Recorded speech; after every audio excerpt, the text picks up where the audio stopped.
Hi, my name is Marwan. I'm a technical developer advocate at Nebius, and in this video, we'll look at object storage in Nebius Cloud and how it's commonly used to store and share files across different workflows.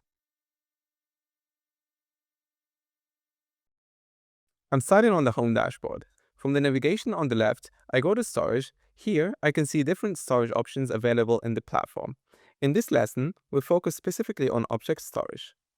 Object storage stores files as objects inside buckets. An object is a file together with its metadata. Once a file is uploaded, it can be accessed using a URL that includes the bucket name and the object name. In practice, buckets are used to store models, datasets, training checkpoints, and other data used across workloads. This storage is durable and works well when data needs to be reused by different services. Let's start by creating an object storage bucket.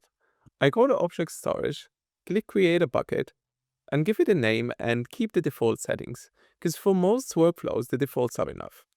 After I click on Create Bucket, the bucket is now created.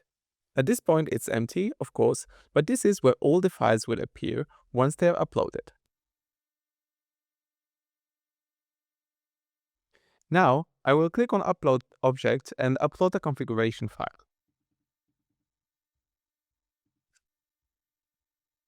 Files like this are commonly stored in object storage.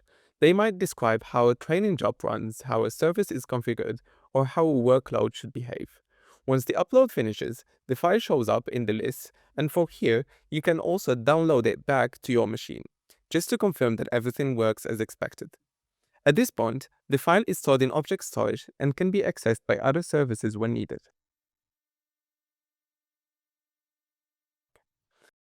Let's quickly recap what we did in this video.